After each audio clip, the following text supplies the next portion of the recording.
క్రమశిక్షణకి మారు పేరు. ఈ రోజు వరకు ఎక్కడ తెలుగుదేశం కార్యకర్తలు కూడా ఎవరి ఆస్తులు ధ్వంసం చేయలేదు, ఎవరిని అన్యాయంగా అక్రమంగా ముంచలేదు. అలాంటి కార్యకర్తలు ఈ రోజు మన యువనేత వస్తే మీరందరూ నిశ్శబ్దంగా ఉండి ఆయన ఏం చెప్తారో వినాలని మనస్ఫూర్తిగా నేను కోరుకుంటున్నాను.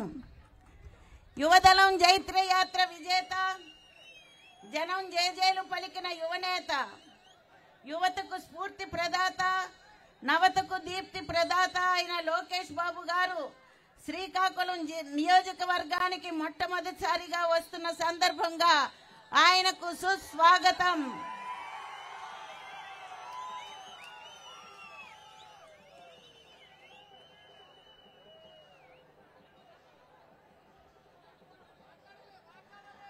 అభివృద్ధి ఆయుధంగా, చిరునవ్వే పూల రథంగా, చిరస్మరణీయ కార్యక్రమాల రూపశిల్పగా, మానవతావాదిగా ఆంధ్రప్రదేశ్ తెలుగు ప్రజల హృదయాల్లో పవిత్ర స్థానం పొందిన మీకు మరి ఒక శక్తి ఆ భగవంతుడు పూర్తిగా ఇవ్వాలని మనస్ఫూర్తిగా కోరుకుంటున్నాను.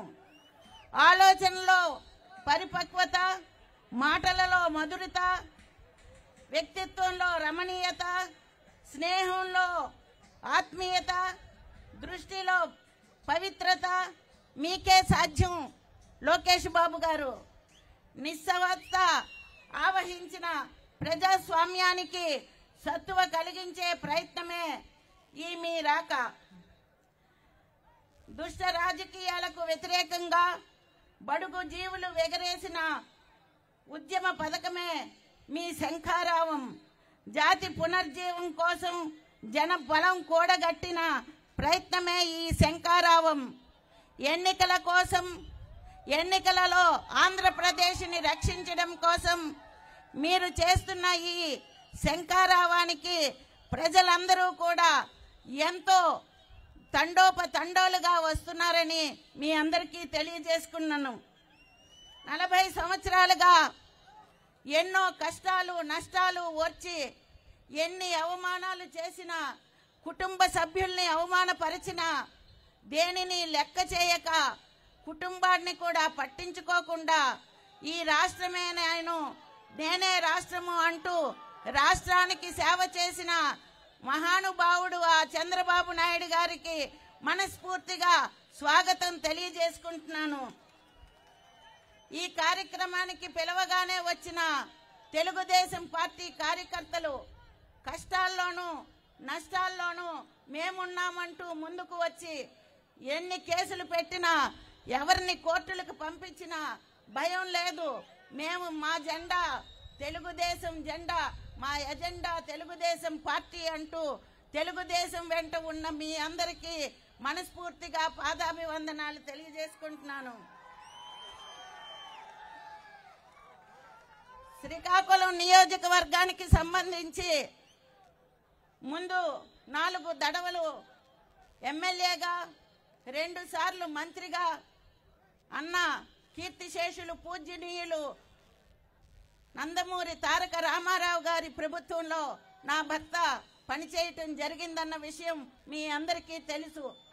తరువాత చంద్రబాబు నాయుడు గారు పూర్తి స్థాయిలో మనకి ముఖ్యమంత్రిగా వచ్చిన తరువాత, నేను ఎమ్మెల్యేగా అయిన తరువాత ఈ రాష్ట్రంలోన ఎక్కువ నిధులు బహుశా మన నియోజకానికే ఇచ్చారని నేను తెలియజేసుకుంటున్నాను.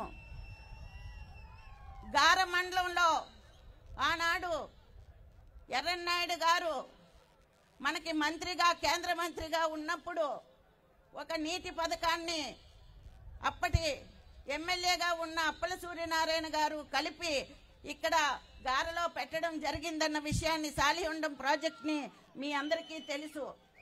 దాన్ని నేను 14లో నాకు ప్రకాశం జిల్లాలో ఉన్న వారికి ఇద్దరికి మాత్రమే మన యువనేత మంత్రిగా ఉండగా మనకి మళ్ళీ 2వ ఫేజ్గా ఆ సాలిహొండం ప్రాజెక్టుని ఇచ్చిన ఘనత మన లోకేష్ బాబు గారిదని తెలియజేసుకుంటున్నాను. అదేవిధంగా ఈరోజు నాగావళి నదిలో మనకి నీరు ఎప్పుడు ఉండాలన్న ఉద్దేశంతో అక్కడ కూడా మనం కార్యక్రమాల్ని చేసుకోవటం జరిగింది. శ్రీకాకుళం మున్సిపాలిటీలో అన్ని వీధుల్లోనూ రోడ్లు వేయటం జరిగింది. 2 మండలాల్లోనూ కూడా అదే విధంగా రోడ్లు వేయడం జరిగింది. గారమండలంలో శివారు ప్రాంతాలకి మంచినీరు ఇవ్వాలన్న ఉద్దేశంతో కళింగపట్నం ఎత్తిపోతల పథకాన్ని పెట్టడం జరిగింది. అది 80% పనులు పూర్తయిన 20% పనులు ఈ 5 సంవత్సరాలు చేయకుండా వదిలేయటం వలన ఈ రోజు మళ్ళీ అదే కష్టాలు అవే బాధలు గారమండలం శివారు ప్రాంతాలకు వచ్చాయని మీ అందరికీ తెలియజేసుకుంటున్నాను. టిట్కో ఇల్లు శ్రీకాకుళం కార్పొరేషన్ కి 5,000 ఇల్లు ఆ రోజు మన ముఖ్యమంత్రి నారా చంద్రబాబు నాయుడు గారు, అప్పటి మున్సిపల్ మినిస్టర్ గారు నారాయణ గారు మనకి 5,000 ఇల్లు ఇస్తే 1,238 ఇళ్లు పూర్తి చేస్తే వాటిని సర్వనాశనం చేసి ఎలక్షన్ వస్తుందని చెప్పి ఇప్పుడు పేర్లు మార్చి ఆ ఇల్లు ఇవ్వడం జరిగిందని కూడా మీ అందరికీ తెలియజేసుకుంటున్నాను. ఇలాగే ఎన్నో కార్యక్రమాలను చేసుకున్నాం, మనం పార్కులు చేసుకున్నాం, అన్ని విధాల శ్రీకాకుళాన్ని ముందుకు తీసుకువెళ్ళాం. మళ్ళీ శ్రీకాకుళం నుంచి ఆముదాల వలస వరకు అంటే రైల్వే స్టేషన్ వరకు 33 కోట్ల రూపాయల్ని ఆ రోజు ముఖ్యమంత్రిగా నారా చంద్రబాబు నాయుడు గారు ఇస్తే నేను రవికుమార్ గారు అక్కడ శంకుస్థాపన కూడా చేయటం జరిగిందని మీ అందరికీ తెలియజేస్తున్నాను. ఆ రోడ్డు ఈ రోజు దాకా పనులు పూర్తి చేయడం లేదు. ఇటువైపు చూస్తే మంత్రి, అటువైపు చూస్తే స్పీకర్, ఇద్దరూ కలిపి ఏం చేస్తున్నారో కూడా అర్థం అవ్వని పరిస్థితుల్లో ఆ రోడ్డు ఉంది. ఆ రోడ్డు గోతుల వలన ఇప్పటికే 3 చనిపోవటం జరిగిందని కూడా మీ అందరికీ తెలియజేసుకుంటున్నాను. ఈ విధంగా భ్రష్టు పట్టించిన ఆంధ్రప్రదేశ్ ని అన్ని విధాలా ముందుకు తీసుకువెళ్ళాలి. అసలు ప్రజలు ఏమనుకుంటున్నారు, ప్రజలకి ఏం కావాలి అని సంవత్సర కాలం 3,000 కిలోమీటర్లు 3,242 కిలోమీటర్లని నడిచి పాదయాత్రని పూర్తి చేసిన గొప్ప వ్యక్తి మన లోకేష్ బాబు గారని తెలియజేసుకుంటున్నాను. అటువంటి వ్యక్తి మన పార్టీకి రేపు భరోసా, ఆయన మనకి భరోసా, మన పిల్లలకు భరోసా ఆయనే అని మీ అందరికీ కూడా తెలియజేస్తున్నాను. చిరంజీవి రామ్మోహన్ నాయుడు గారు ఎంపీగా మనకి ఎన్నో అభివృద్ధి కార్యక్రమాల్ని కూడా అందించడం జరిగిందని మీకు తెలియజేస్తున్నాను. 53 రోజులు జైల్లో తండ్రి పడుతున్న కష్టాన్ని చూసి మన లోకేష్ బాబు గారు ఆయన గురించి తాపత్రయపడుతున్న సమయంలో ఆయన్ని చూడడానికి మన పవన్ కళ్యాణ్ గారు జైలుకి వచ్చి ఆయన్ని చూసి మానవతా దృక్పథంతో ఎవరిని కన్సల్టించకుండా అంటే ఎవరిని అడగకుండానే జైలు ఆవరణలోనే నేను తెలుగుదేశం పార్టీతో కలిసి పనిచేస్తాను, ఈ సైకోని పంపించడమే మన ముఖ్య ఉద్దేశము అంటూ చెప్పిన ఒక మానవతావాది మన పవన్ కళ్యాణ్ గారని కూడా తెలియజేస్తున్నాను. అలాంటి వ్యక్తితో ఈరోజు మనం సత్సంబంధాలని పెట్టుకొని ఆయనతో పాటు మనతో పాటు ఆయనతో పాటు మనము నడుస్తూ ముందుకు వెళ్తున్నామని మీ అందరికీ తెలియజేసుకుంటున్నాను. ఇలాగే ఎన్నో అభివృద్ధి కార్యక్రమాలు, సంక్షేమ కార్యక్రమాలు చేస్తూ ఈరోజు మళ్ళీ మన గవర్నమెంట్ అంటే మన ప్రభుత్వం రాగానే వస్తుంది, తప్పకుండా వస్తుంది. వస్తుందా రాదా? మన ప్రభుత్వం రాగానే చంద్రబాబు నాయుడు గారు ముఖ్యమైన పథకాలని 6 పెట్టడం జరిగింది. ఎవరైతే ఇంట్లో ఆడవాళ్ళు 18 సంవత్సరాలు నిండి ఉంటారో, ఎంతమంది ఉన్నా అందరికీ నెలకి 1,500 రూపాయలు చెప్పున మీకందరికీ ఇవ్వడం జరుగుతుందని తెలియజేస్తున్నాను. ఇంట్లో చదువుకునే పిల్లలు ఎంతమంది ఉంటే అంతమందికి కూడా సంవత్సరానికి 15,000 రూపాయలని ఇవ్వడం జరుగుతుంది. 3 సిలిండర్లు మనకి గ్యాస్ పథకాన్ని ఇచ్చింది ఎవరమ్మా? చంద్రబాబు నాయుడు గారు. అలాంటి బాబు గారు ఈరోజు మనకి 3 సిలిండర్లు ఫ్రీగా ఇస్తున్నారు. అంతేకాకుండా మన పిల్లల్ని చూడడానికో, మన అన్నదమ్ముల్ని చూడడానికో మనం వెళ్ళాలంటే మన భర్తల్ని డబ్బులు అడగాలి, లేదా మన పిల్లల్ని డబ్బులు అడగాలి. ఆ అవసరం మనకి లేదు. ఏ ఆర్టీసీ బస్ ఎక్కినా జిల్లాలో ఎక్కడైనా ఆడవాళ్ళకి ఫ్రీ. బీసీలందరికీ అన్ని విధాలా ఆదుకునే ప్రభుత్వం తెలుగుదేశం ప్రభుత్వం మాత్రమే అని తెలియజేస్తున్నాను. ఎస్సీ, ఎస్టీ, మైనారిటీ ఎవరినైనా పూర్తి స్థాయిలో సంక్షేమ అభివృద్ధి కార్యక్రమాలు చేసే వ్యక్తి ఒక్క చంద్రబాబు నాయుడు గారే.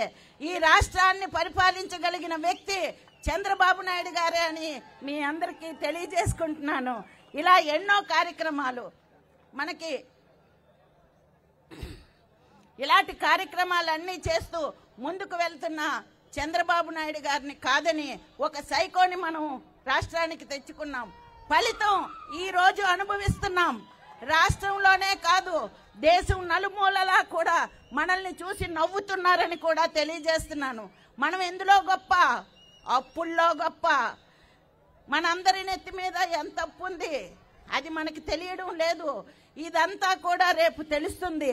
రేపు భవిష్యత్తులో మళ్ళీ సైకోని తెచ్చుకుంటే మన పొలాలు, మన ఆస్తులు అన్ని వాడి పేరున వెళ్ళిపోతాయి. ఎందుకంటే ఎక్కడైనా పాస్ పుస్తకాల మీద అతను ఫోటోని వేసుకోవడం చూసామా? ఫోటోని వేయడం జరిగింది. మన పొలాల చుట్టూ రాళ్లు పెట్టారే, ఆ రాళ్ల మీద ఎవరి పేరుంది? జగనన్న పేరుంది. మన పొలాలకి జగనన్న పేరేంటి? కాబట్టి ఇలాంటి తప్పుడు వ్యక్తికి, ఇలాంటి సైకోకి మళ్ళీ ఎన్నుకోకుండా మనం సరైన వ్యక్తిని ఎన్నుకోవాలి. అవినీతిని పారదోలగలిగిన శక్తి ఒక్క చంద్రబాబు నాయుడు గారికే ఉందని మీ అందరికీ తెలియజేస్తున్నాను.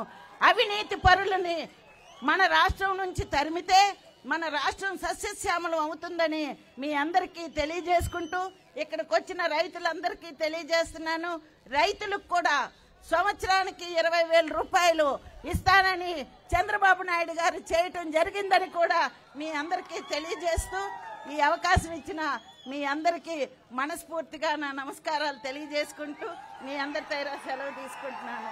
జై తెలుగుదేశం, జై చంద్రబాబు నాయుడు, జై లోకేష్ బాబు.